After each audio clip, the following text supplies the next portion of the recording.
दोस्तों नमस्कार, ये है मार्गदर्शन फॉर सिविल सर्विसेज। मैं अनुराग चौधरी। दोस्तों जीएस दृष्टि विश्व के भूगोल के अंतर्गत आज की वीडियो में प्रस्तुत है सभी परीक्षाओं के लिए उपयोगी महत्वपूर्ण प्रश्नों का संकलन, जिसमें आज की वीडियो में आप विश्व की प्रमुख पर्वत श्रेणियां, पर्वतों के प्रमुख प्रकार, पठार, ज्वालामुखी एवं विश्व के प्रमुख ज्वालामुखी, भूकंप तथा इसके उत्पत्ति के प्रमुख कारकों के बारे में पढ़ेंगे। तो आइए शुरू करते हैं आज का वीडियो। जीएस दृष्टि विश्व के भूगोल का भाग 4। सबसे पहले हम जानेंगे विश्व की पर्वत श्रेणियों के बारे में। दोस्तों पर्वत श्रेणियां क्या हैं? तो देखिए, पर्वत जो हैं वो धरातल के ऊपर उठे भागों के रूप में पहचाने जाते हैं। इनका ढाल तीव्र होता है और जो शिखर होता है यानी चोटी वाला क्षेत्र वो संकुचित क्षेत्र वाला होता है। देखिए पर्वत क्षेत्र सबसे महत्वपूर्ण दोस्तों, पर्वत क्षेत्र साधारणतया समुद्र तल की सतह से 1000 मीटर से अधिक ऊंचाई वाला क्षेत्र पर्वत क्षेत्र कहलाता है और साथ ही उस क्षेत्र में सापेक्ष ऊंचाई भी अधिक हो। तो यहाँ पर देखिए ये बहुत ही महत्वपूर्ण पर्वत श्रेणियों को दिखाया गया है और आपकी जानकारी के लिए बहुत ही सामान्य, साधारणतया समुद्र तल से सतह से 1000 मीटर से अधिक ऊंचाई वाला क्षेत्र जो है और साथ ही उस क्षेत्र की सापेक्ष ऊंचाई भी अधिक हो, उसे पर्वत क्षेत्र कहा जाता है। और दुनिया के लगभग 25% भाग पर्वतीय हैं, यानी दुनिया का जो विस्तार है उसमें लगभग 25% भाग पर्वतीय भाग है। और दुनिया की कुल जनसंख्या के केवल 12% का निवास क्षेत्र पर्वतों में है।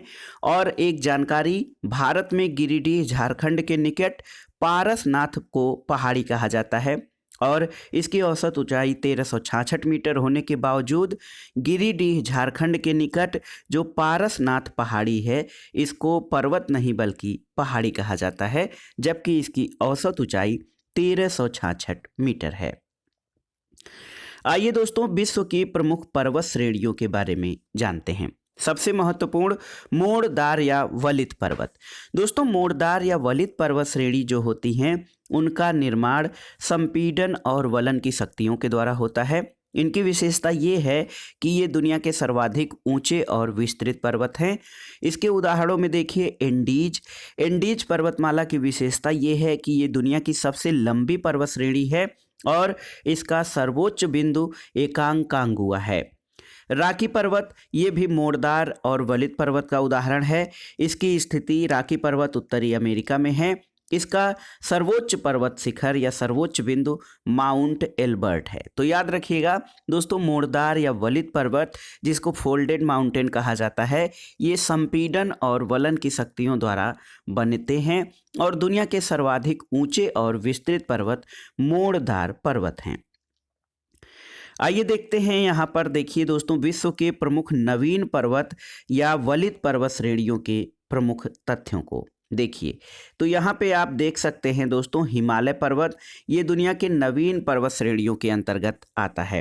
हिमालय पर्वत दक्षिण एशिया में भारत के उत्तरी सिरे पर स्थित है और इसकी सर्वोच्च चोटी माउंट एवरेस्ट या जिसको स्थानीय भाषा में सागर माथा कहा जाता है। इसके अलावा दक्षिणी आल्प्स पर्वतमालाएं भी नवीन वलित पर्वत श्रेणियों के उदाहरण हैं। ये यानी दक्षिणी आल्प्स पर्वतमाला दोस्तों न्यूजीलैंड के दक्षिणी द्वीप के पश्चिमी भाग पर स्थित है और माउंट कुक या आबोराकी इसकी सर्वोच्च चोटी है। इसके अलावा दोस्तों आल्प्स पर्वतमालाएं जो हैं देखिए, ये फ्रांस, ऑस्ट्रिया, जर्मनी और स्विट्जरलैंड यानी आल्प्स पर्वतमालाएं यूरोप के फ्रांस, ऑस्ट्रिया, जर्मनी और स्विट्जरलैंड के क्षेत्रों में विस्तृत हैं और आल्प्स की सर्वोच्च चोटी माउंट ब्लैंक है।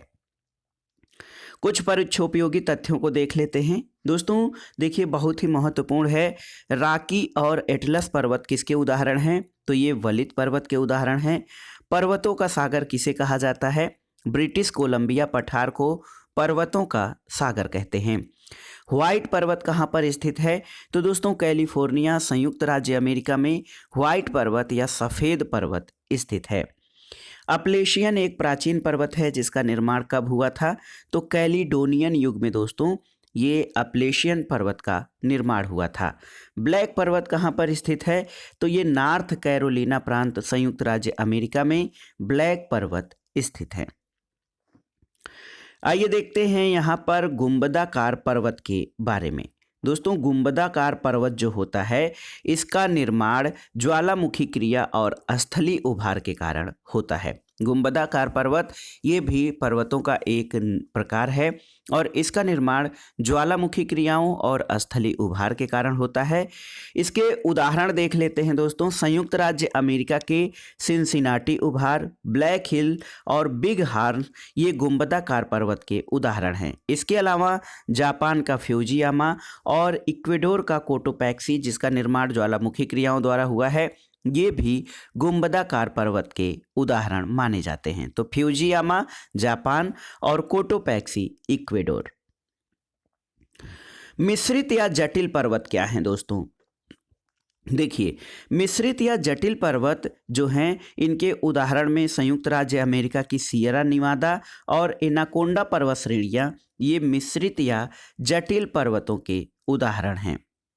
अवशिष्ट पर्वत क्या हैं? तो देखिए दोस्तों, अवशिष्ट पर्वत, इनका निर्माण अपर्दन शक्तियों के द्वारा प्रारंभिक पर्वतों के घर्षित हो जाने के कारण होता है। तो प्रारंभिक पर्वत जब अपर्दन शक्तियों के द्वारा घर्षित होते हैं, रगड़ खाकर वो मतलब सपाट होने लगते हैं, तो उनको अवशिष्ट पर्वत कहा जाता है। इनके उदाहरणों में देखिए, यूरोप का पेनाइन पर्वत, संयुक्त राज्य अमेरिका का अपलेशियन पर्वत और भारत के अरावली पर्वत अवशिष्ट पर्वतों के उदाहरण हैं। आगे कुछ महत्वपूर्ण तथ्यों को देख लेते हैं। दोस्तों देखिए, बहुत ही महत्वपूर्ण है, स्पेन एवं फ्रांस के मध्य कौन सा पर्वत सीमा बनाता है? तो ये है पिरेनीज पर्वत। पिरेनीज पर्वत स्पेन और फ्रांस के मध्य सीमा बनाता है। ये यूरोप महाद्वीप में स्थित है। एपीनाइन पर्वत कहाँ पर स्थित है? तो इटली में। माउंट टिटलिस कहाँ पर स्थित है? स्विट्जरलैंड में। रूस एवं यूरोप का सर्वोच्च पर्वत शिखर कौन सा है? तो ये है दोस्तों माउंट एल्ब्रुस। ये रूस और यूरोप का सर्वोच्च पर्वत शिखर है। अफ्रीका का सबसे ऊंचा पर्वत कौन सा है? तो दोस्तों, अफ्रीका महाद्वीप का सबसे ऊंचा पर्वत माउंट किलिमंजारो है, जो तंजानिया में स्थित है। दक्षिण अफ्रीका का सर्वोच्च पर्वत कौन सा है? तो ये है ड्राकेंसबर्ग पर्वत, दक्षिण अफ्रीका। ग्रेट डिवाइडिंग रेंज, ये ऑस्ट्रेलिया में स्थित सर्वोच्च चोटी क्या है?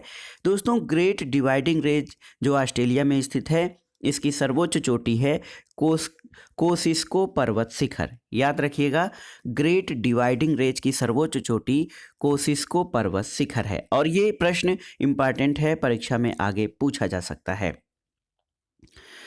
अवरोधी या ब्लॉक पर्वत कौन है? दोस्तों, अवरोधी या ब्लॉक पर्वत जो होते हैं, इनका निर्माण कैसे होता है जान लेते हैं। तो अवरोधी या ब्लॉक पर्वतों का निर्माण तनाव और खिंचाव की शक्तियों द्वारा होता है और इसकी विशेषता ये होती है कि ये भ्रंश और दरार बनाते हैं। जैसे कैलिफोर्निया का सियरा नेवादा पर्वत, जर्मनी का ब्लैक फॉरेस्ट और फ्रांस का वासजेज पर्वत, ये अवरोधी या ब्लॉक पर्वतों के उदाहरण हैं। अब आइए देखते हैं दोस्तों पठार के बारे में। देखिए, पठार किसे कहते हैं, सबसे पहले इसको जान लीजिए। देखिए दोस्तों, पठार भूपटल के द्वितीय श्रेणी के उच्चावच के प्रमुख उदाहरण हैं। पठारों का स्थान ऊंचाई की दृष्टि से पर्वतों के बाद और क्षेत्रीय विस्तार की दृष्टि से मैदान के बाद आता है। समस्त भूपटल के लगभग 33% भाग पर पठारों का विस्तार है। तो ये बहुत ही महत्वपूर्ण है। पठार भूपटल के द्वितीय श्रेणी के उच्चावच के प्रमुख उदाहरण हैं। आइए देखते हैं निर्माण की प्रक्रिया के अनुसार पठारों का वर्गीकरण किस प्रकार किया जा सकता है। तो सबसे पहला ये है हिमानी पठार। दोस्तों, हिमानी पठार का निर्माण कैसे होता है? देखिए, विस्तृत हिमानियों द्वारा पर्वतीय भागों के अपर्दन कार्य द्वारा घिसकर सपाट पठार का निर्माण होता है। और हिमानी पठार के उदाहरणों में जर्मनी का प्रशिया पठार, भारत में कश्मीर प्रांत में मार्ग की रचना जो है वो हिमानी पठार के द्वारा ही हुई है। दूसरा देखते हैं दोस्तों जलकृत पठार। देखिए, पृथ्वी के लंबवत संचलन के कारण उत्संवलन और नदी के द्वारा निक्षेप दोनों क्रियाओं से जलकृत पठार का निर्माण होता है। जैसे भारत का विंध्य पठार, शिलांग पठार और म्यांमार का शान पठार, ये दोस्तों जलकृत पठार के उदाहरण हैं। अगला है देखिए पवनकृत पठार। तो पवनकृत पठार में इसके उदाहरणों में पाकिस्तान का पोटावर पठार और चीन का लोयश का पठार ये पवनकृत पठार के उदाहरण हैं। पवन की प्रक्रियाओं द्वारा इसका निर्माण होता है। अब आइए देखते हैं अंतर पर्वतीय पठार किसे कहते हैं। दोस्तों देखिए भूपटल के सर्वोच्च सर्वाधिक विस्तृत और जटिल पठार जो हैं अंतर पर्वतीय पठार हैं। चारों तरफ ये पर्वतों से घिरे होते हैं और इसके उदाहरण हैं तिब्बत का पठार, चेंगतांग किंगहाई तिब्बत, बोलीविया पठार, पेरू का पठार, कोलंबिया पठार और मैक्सिको का पठार। ये अंतरा पर्वतीय पठार के उदाहरण हैं। गिरिपद पठार क्या है? तो देखिए दोस्तों गिरिपद पठार जो बहुत ही महत्वपूर्ण है। ये गिरिपद पठार ये पर्वतों के आधार पर स्थित पठार होते हैं। संयुक्त राज्य अमेरिका का पीडमांट पठार और दक्षिण अमेरिका का पैटागोनिया का पठार ये गिरिपद पठार के उदाहरण हैं। पर्वतों के आधार पर ये पठार स्थित होते हैं। गुंबदाकार पठार क्या है? दोस्तों संयुक्त राज्य अमेरिका का ओजार्क पठार गुंबदाकार पठार का उदाहरण है। इसके अलावा देखते हैं महाद्वीपीय पठार क्या है। दोस्तों महाद्वीपीय पठार जो होता है ये प्रायद्वीपीय भारत का पठार, अरब का पठार, ऑस्ट्रेलिया का पठार ये सभी महाद्वीपीय पठार के उदाहरण हैं। इसके अलावा तटीय पठार क्या है? तो दोस्तों तटों के किनारे स्थित जो पठार हैं वो तटीय पठार हैं, जिसमें भारत का कोरोमंडल तट तटीय पठार का उदाहरण है। ज्वालामुखी पठार, दोस्तों ज्वालामुखी क्रियाओं के द्वारा जिस पठार का निर्माण होता है, जैसे संयुक्त राज्य अमेरिका का कोलंबिया का पठार और प्रायद्वीपीय भारत का पठार, ये ज्वालामुखी पठार के उदाहरण हैं। दोस्तों पठारों से संबंधित कुछ महत्वपूर्ण तथ्यों को देख लेते हैं, उसके बाद आगे ज्वालामुखी से संबंधित महत्वपूर्ण तथ्यों को जानेंगे। देखिए प्रश्न है कि दक्षिण अमेरिका में खनिजों का पठार क्षेत्र क्या है? तो ये पैटागोनिया का पठार है। दोस्तों पठार खनिजों की दृष्टि से अत्यंत समृद्ध क्षेत्र माने जाते हैं। तिब्बत के पठार की समुद्र तल से औसत ऊंचाई कितनी है? तो ये लगभग 4.5 किलोमीटर से अधिक है तिब्बत का पठार। और यहाँ पे सर्वोच्च पठार पामीर का पठार है, जिसको दुनिया की छत भी कहा जाता है। दोस्तों संसार की छत पामीर के पठार को कहा जाता है, जो तिब्बत, माउंट एवरेस्ट और हिमालय ये यहाँ पर स्थित है। टेलीग्राफिक पठार किसका हिस्सा है? तो उत्तरी अटलांटिक महासागर का हिस्सा है टेलीग्राफिक पठार। पठारों के बाद आइए ज्वालामुखी के बारे में जानते हैं। दोस्तों ज्वालामुखी क्या है? सबसे पहले ये जानते हैं। देखिए ज्वालामुखी वह स्थान है जहाँ से गैसें, राख, तरल चट्टानी पदार्थ और लावा आदि निकलकर पृथ्वी के धरातल तक पहुँचते हैं। देखिए ज्वालामुखी विस्फोट से कौन कौन सी गैसें निकलती हैं? तो ज्वालामुखी विस्फोट से सर्वाधिक जलवाष्प सर्वाधिक मात्रा में, उसके बाद कार्बन डाइऑक्साइड, नाइट्रोजन और सल्फर ऑक्साइड आदि गैसें ज्वालामुखी विस्फोट से निकलती हैं। आइए जानते हैं दोस्तों सुषुप्त या प्रसुप्त ज्वालामुखी के प्रमुख विशेषताएं और इनके उदाहरणों के बारे में। ज्वालामुखी, प्रसुप्त ज्वालामुखी, सक्रिय ज्वालामुखी और जो है इनके उदाहरणों के बारे में हम जानेंगे। प्रसुप्त ज्वालामुखी दोस्तों दीर्घकाल से जिनमें कोई उद्भेदन या विस्फोट नहीं होता है और उद्भेदन की संभावना जिनकी बनी होती है उनको प्रसुप्त ज्वालामुखी कहते हैं। जैसे माउंट सेंट हेलेस संयुक्त राज्य अमेरिका और द फ्यूजियामा ऑफ अमेरिका, ये प्रसुप्त ज्वालामुखी का उदाहरण है। तो प्रसुप्त ज्वालामुखी वो ज्वालामुखी हैं जिनमें काफ़ी लंबे समय से विस्फोट नहीं हुआ है, लेकिन आगे विस्फोट की संभावना है। सक्रिय ज्वालामुखी, दोस्तों सक्रिय ज्वालामुखी में प्रायः विस्फोट और उद्भेदन होता रहता है। देखिए किलायु वर्तमान में संसार का सबसे अधिक जो है सक्रिय ज्वालामुखी है। ओजोस डेल सलाडो ये दुनिया का सबसे ऊंचा सक्रिय ज्वालामुखी पर्वत है और मौना लोआ आकार की दृष्टि से पृथ्वी पर सबसे बड़ा सक्रिय ज्वालामुखी है। इसके अलावा दोस्तों सुषुप्त और सक्रिय ज्वालामुखी के अलावा ज्वालामुखी का एक प्रकार मृत ज्वालामुखी यानी डेड वोल्केनो है। मृत ज्वालामुखी किसे कहा जाता है? दोस्तों ऐसे ज्वालामुखी जिनमें विस्फोट प्राय बंद हो गए हों और भविष्य में विस्फोट की संभावना नगण्य हो, वो मृत ज्वालामुखी कहलाता है। जैसे अफ्रीका का कुलाल, इक्वेडोर का चिम्बराजो, म्यांमार का पोपा और ईरान का दामवंद ज्वालामुखी, ये मृत ज्वालामुखी के उदाहरण हैं। कुछ महत्वपूर्ण तथ्य और देख लेते हैं ज्वालामुखी के बारे में। ज्वालामुखी उद्गार के समय भूगर्भ में स्थित तरल पदार्थ को क्या कहा जाता है? तो मैग्मा कहा जाता है। ज्वालामुखी शंकु के ऊपर समांतर निकलने वाली कीपाकार गर्तनुमा आकृति को क्या कहते हैं? क्रेटर। और महाराष्ट्र के बुल्ढाना जिले में स्थित क्रेटर झील का उदाहरण कौन सी है? तो ये लोनार झील है। भूमध्य सागर का प्रकाश स्तंभ किसे कहते हैं? ये स्ट्राम्बोली ज्वालामुखी जो इटली में स्थित है, इसको भूमध्य सागर का प्रकाश स्तंभ या लाइट हाउस कहा जाता है। इटली के सिसिली द्वीप पर स्थित माउंट एटना क्या है? तो ये एक सक्रिय ज्वालामुखी है। अब आइए देख लेते हैं दोस्तों विश्व के प्रमुख ज्वालामुखी और उनकी स्थिति के बारे में। देखिए, माउंट किनाबालू कहाँ पर स्थित है? तो ये दोस्तों माउंट किनाबालू आपका मलेशिया में स्थित है।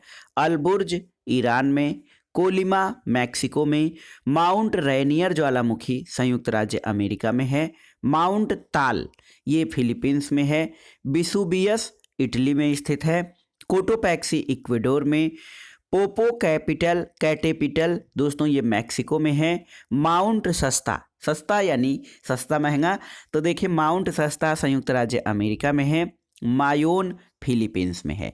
इसके अलावा सबनकाया ज्वालामुखी पेरू में, माउंट एटना और विसुबियस दोस्तों ये इटली में स्थित हैं। माउंट मेरापी इंडोनेशिया में, पेरिकुटिन मैक्सिको में, माउंट एरिबस अंटार्कटिका में, दामवंद ईरान में, विल्लारिका दोस्तों चिली में, क्राकाटाओ इंडोनेशिया में और माउंट सिनाबुंग ये इंडोनेशिया में स्थित प्रमुख ज्वालामुखी हैं। ज्वालामुखी के बाद आइए भूकंप यानी अर्थक्वेक से संबंधित तथ्यों को देखते हैं। दोस्तों भूकंप की घटना प्रायः धरातल के नीचे घटित होती है, लेकिन प्रत्येक भूकंप समान गहराई पर उत्पन्न नहीं होते हैं। जिस स्थान पर भूकंप की घटना प्रारंभ होती है उसको भूकंप मूल कहा जाता है और भूतल पर स्थित वह बिंदु जो उद्गम केंद्र के समीप होता है उसको एपीसेंटर यानी अधिकेंद्र कहा जाता है।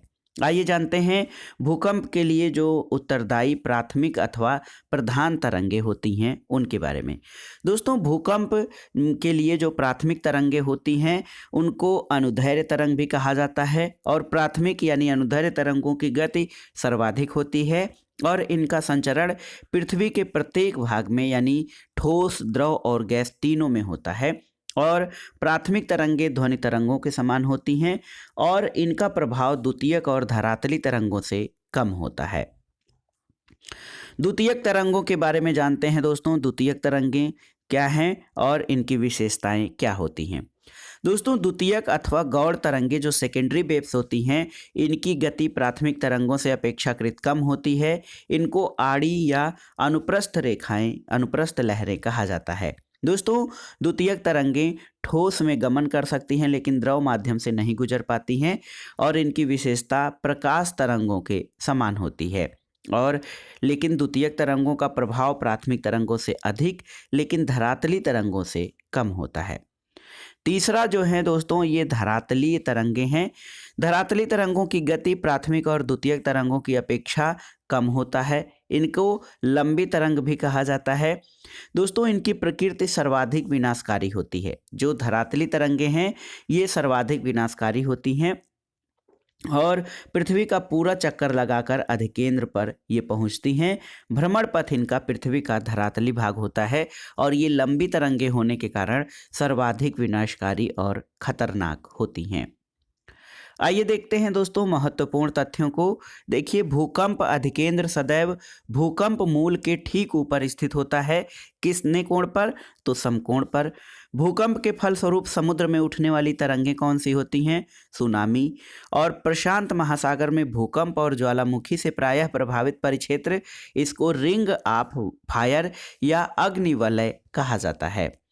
भारतीय उपमहाद्वीप का उत्तर पश्चिमी प्रदेश भूकंप ग्रहणशील है, जिसका कारण क्या है? तो ये है प्लेट टेक्टोनिक्स प्रक्रिया। और भारत का भूकंप क्षेत्र सम्मिलित किया जाता है किसके अंतर्गत? तो ये मध्य महाद्वीपीय पेटी के अंतर्गत भारत का भूकंपीय क्षेत्र शामिल किया जाता है। लास्ट में आइए देखते हैं भूकंप की उत्पत्ति के लिए आवश्यक दशाएं क्या क्या हैं। दोस्तों देखिए, भूकंप की उत्पत्ति के लिए जो आवश्यक दशाएं हैं उनमें सागरीय स्थलीय भाग का मिलन बिंदु, नवीन मोड़दार पर्वतीय क्षेत्र, विनाशी प्लेट सीमाओं का अपसरण क्षेत्र और ज्वालामुखी क्षेत्र, ये भूकंप उत्पत्ति के लिए आवश्यक दशाएं उत्पन्न करते हैं। भूकंप की तीव्रता, तो दोस्तों भूकंप की तीव्रता या भूकंपीय तरंगों की तीव्रता का मापन सिस्मोमीटर के द्वारा किया जाता है और ये विमुक्त ऊर्जा का सूचक होता है, यानी कहाँ कितनी ऊर्जा मुक्त हो रही है इसी के आधार पर भूकंपीय तीव्रता इसके तरंगों के मापन द्वारा प्राप्त किया जाता है। भूकंप की तीव्रता, दोस्तों भूकंप की तीव्रता का सूचक विमुक्त ऊर्जा की सूचक है भूकंप की तीव्रता, और इसका मापन मर्केली स्केल पर किया जाता है। दोस्तों भूकंप का परिमाण जो है या मात्रा, इसका मापन रिक्टर स्केल पर किया जाता है, जबकि भूकंप की तीव्रता जो है इसका मापन मर्केली स्केल पर किया जाता है। तो दोस्तों ये था जीएस दृष्टि विश्व के भूगोल के अंतर्गत महत्वपूर्ण प्रश्नों का संकलन, जो आपके विभिन्न परीक्षाओं के सामान्य अध्ययन के साथ साथ विभिन्न अध्यापक पात्रता, विभिन्न अध्यापक परीक्षाओं जैसे TGT, PGT, ELT grade, GIC प्रवक्ता, गवर्नमेंट डिग्री कॉलेज, उच्चतर शिक्षा असिस्टेंट प्रोफेसर आदि के लिए भूगोल विषय के लिए बहुत ही उपयोगी है। आप इन प्रश्नों को तैयार कर लीजिएगा ताकि आगामी परीक्षाओं में जब ये प्रश्न पूछे जाएं तो आप सही अटेम्प्ट कर सकें। वीडियो आपको कैसा लगा हमें कमेंट बॉक्स में ज़रूर बताइएगा। वीडियो को लाइक करें, शेयर करें और इस चैनल मार्गदर्शन फॉर सिविल सर्विसेज को सब्सक्राइब करें। वीडियो देखने के लिए धन्यवाद दोस्तों, नमस्कार।